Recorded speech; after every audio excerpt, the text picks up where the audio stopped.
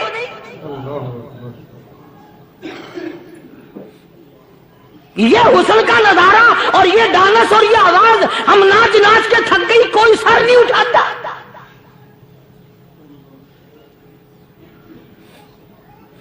اور آج دیکھ لیں آپ، ہر گھر کے اوپر وہ لگا ہوا ہے ایریل، لعنت کا ایریل لگا ہوا ہے، لعنت کا ایریل۔ حاجیو تم کیا کہتے ہو کہ ہمارے گھر کا اس میں کیا بگڑے گا؟ خدا کی قسم وہ بگڑتا ہے، وہ دیمک لگتی ہے، وہ تباہی پھرتی ہے، تمہیں پتہ بھی نہیں چلتا۔ تم نے کیا سوچ رکھا ہے؟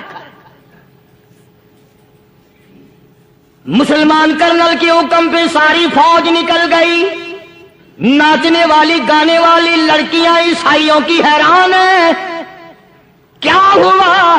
لاکھوں کی تعداد میں فوج گزر گئی، کوئی نگاہ اٹھا کے نہیں دیکھتا۔ ایک مسلمان سپاہی گزرتا گزرتا نیچی نظریں کیے کیے کہنے لگا سر کیسے اٹھائے، نگاہ کیسے کوئی اٹھائے گا؟ یہ سارے کے سارے اللہ کا قرآن سن کر آئے ہیں۔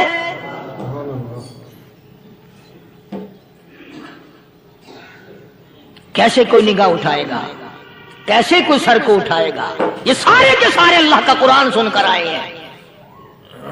ان کا عمل ہوا نا قرآن پہ، ان کے عمل کا کتنا بڑا اثر پڑا۔ مورخین نے لکھا، ابن حشام لکھتا ہے عیسائی لڑکیوں نے چھلانگیں لگا دی، کوٹھی سے نیچے آ گئی، کہنے لگی عام مسلمانوں وہ قرآن ہمیں بھی سنا کے جاؤ جس میں اتنی اسپرٹ ہے، اتنی طاقت ہے، جو حسن کے نظارے سے روک دے، جو گانے بجانے سے روک دے۔ یہ تو آدمی کے دل کا سکون ہے، نہ گانا سنتے ہو نہ حسن کا نظارہ کرتے ہو، جاتے والے یوں نہ جاؤ، ہمیں بھی وہ قرآن سنا کے جاؤ۔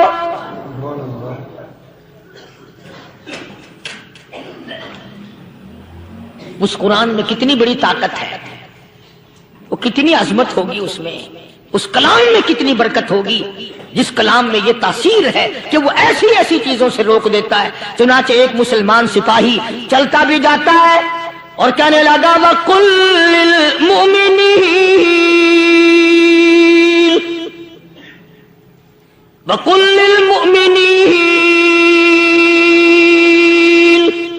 قرآن کی آیت پڑھ کے سنائی، سینکڑوں نہیں بے شمار لڑکیاں ایک مسلمان کی زبان سے اللہ کا قرآن سن کے کہنے لگی اور جانے والوں چھوڑ کے نہ جاؤ، ہمیں بھی کلمہ پڑھاؤ۔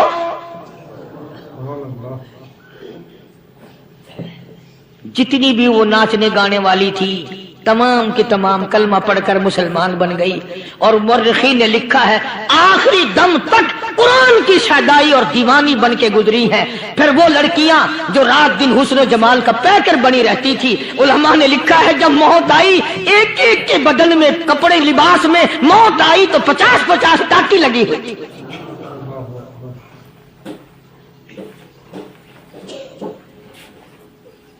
بظاہر تو آج بھی بڑی جھاڑا پونجی ہے، بڑی صفائی ہے، بڑی دوڑ دھوپ ہے، اسی کو مجذوب الالان کہتا بظاہر تو ہر شے میں بے حد صفائی، مگر دل میں ہے گندگی انتہائی، کبھی اس کے دھوکے میں آنا نہ بھائی، یہ سب ہے رعائی، بس ہے رعائی، یہ تو چیز ہی کچھ نہیں۔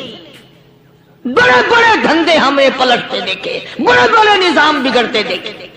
آئیے چلتے ہیں دوسرے واقعے کی طرف۔ فاروق اعظم رضی اللہ تعالی عنہ کا دور ہے، بیت اللہ کا طواف کر رہے ہیں لوگ، اللہ سب کو نصیب فرمائے۔ خانہ کعبہ بیت اللہ کا طواف کر رہے ہیں.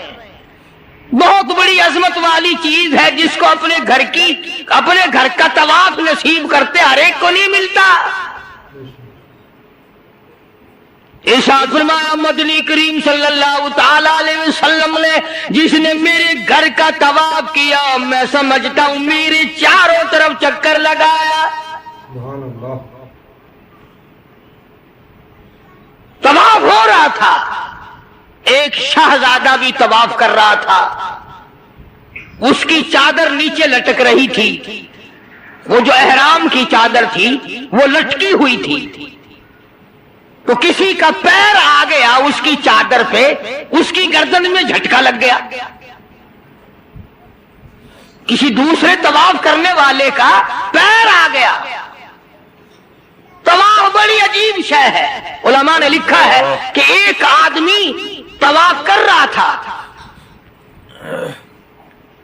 ایک عورت کی پیروں کی پازیب کی چھنکار آئی پیروں کے زیور کی. طواف کرتا کرتا اس کی طرف دیکھنے لگا. علماء نے لکھا ہے کہ رکن یمانی کے پاس سے بیت اللہ سے ایک ہاتھ نکلا اور زور سے منہ پہ تھپڑ مارا. طواف میرا کرتے ہو, دیدار غیر کا کرتے ہو. آنکھ نکل کے وہ جا کے پڑی.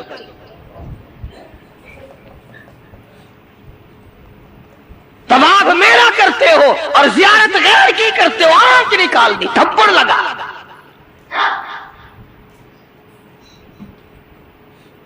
تو شہزادے کی چادر پہ جب کسی کا اچانک پیر آ گیا تو جھٹکا لگا اس کی گردن میں. اس نے جو مڑ کے دیکھا تو غریب آدمی نظر آیا, بدوی, ایک دیہاتی. مارا زور سے تھپڑ اس کے منہ پہ شہزادے نے. اس کے 2 دانت ٹوٹ گئے. کہ تم نے میری چادر دبا دی, میری گردن میں جھٹکا لگ گیا, تم نے چادر دبائی میری. طواف ختم کر کے وہ دیہاتی جو تھا, نوجوان بیچارہ غریب آدمی, اس نے جا کے فاروق اعظم کے یہاں فریاد کر دی کہ فلاں شہزادے نے تھپڑ مارا اور چادر پہ میرے پیر آ گیا تھا. غیر ارادی طور پر میں نے جان کے نہیں اس کی چادر پہ پاؤں رکھا, مجھے کیا فائدہ تھا, لیکن اس نے تھپڑ مارا, میرے دانت نکل گئے. وہ تو فاروق اعظم کا زمانہ تھا کہ آج کل کا دور تو تھا نہیں کہ اچھا بھائی کمیٹی بنائیں گے ایسی بھی جو تھپڑ مارنے والوں کو پوچھا کرے گی کہ تم نے تھپڑ کیوں مارا. بس وہ سب کمیٹی بنتی ہے, پھر آگے چلتی ہے, کام پورا نہیں ہوتا, وہ کمیٹی ختم ہو جاتی ہے. ہر چیز کی کمیٹی ہے, پتہ ہی نہیں کس نے تو یہ سبق دیا.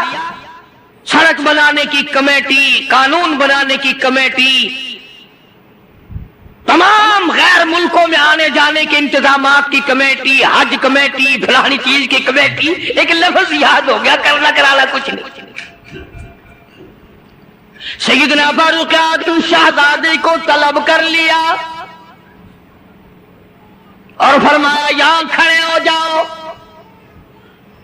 تم نے اس نوجوان کو بیت اللہ کے قریب تھپڑ مارا, تماچا مارا اس کے منہ پہ, لگا اس نے جب یہ بات سنی وہ شہزادہ جو تھا وہ مسلمان ہوا تھا. کہنے لگا فاروق اعظم شاید آپ نے مجھے پہچانا نہیں, شاید آپ نے مجھے پہچانا نہیں. میں تو جبلہ ابن اوہم ہوں, میں تو بہت بڑا آدمی ہوں, میں کوئی دیہاتی ہوں, کوئی عام آدمی ہوں جو فوراً آپ بدلہ دلوا رہے ہیں. نہ کہ میں تو شہزادہ ہوں. نے کہا ہاں ٹھیک ہے شہزادہ ہے, کہ میں تو اتنا بڑا آدمی ہوں. کہ ٹھیک ہے تو اتنا ہی بڑا آدمی ہے.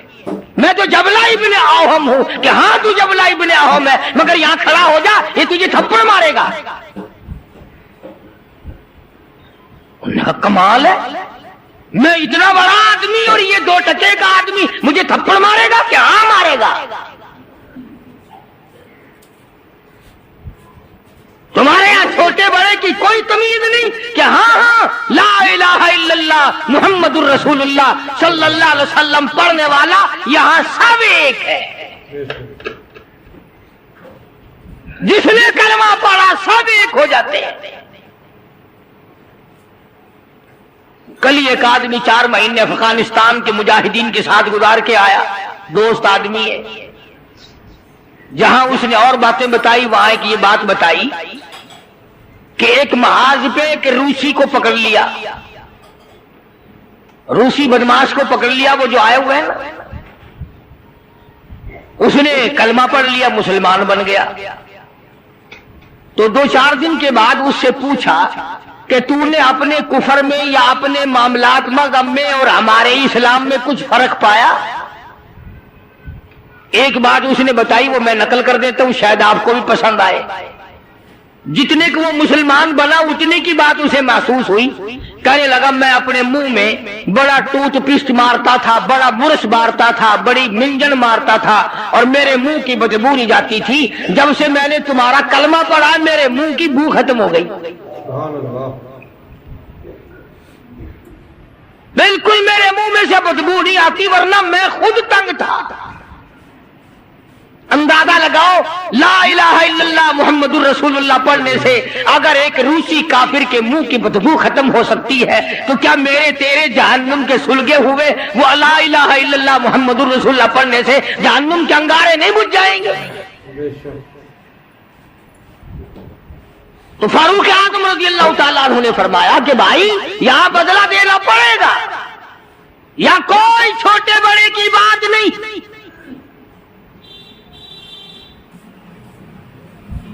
چنانچہ فاروق اعظم رضی اللہ تعالیٰ عنہ کی عدالت سے گھبرایا،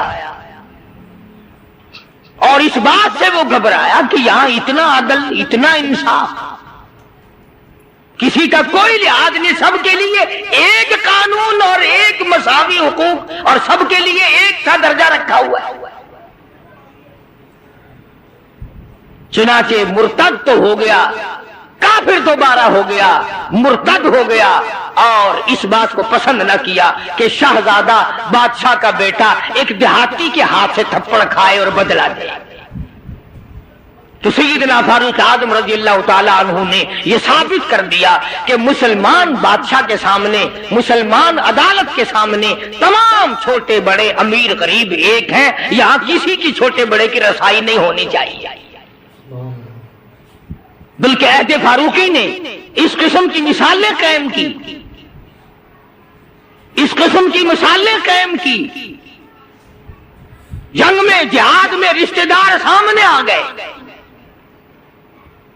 فاروق اعظم رضی اللہ تعالیٰ عنہ کو خود نبی کریم صلی اللہ علیہ وسلم نے دیکھا کہ سگا ماموں ہے اور اس کو نیچے ڈال رکھا ہے اور پیر کے نیچے پیر دبایا ہوا ہے اور ایک ہاتھ میں پیر پکڑ کے اپنے ماموں کو بیچ سے پھاڑ رہے ہیں۔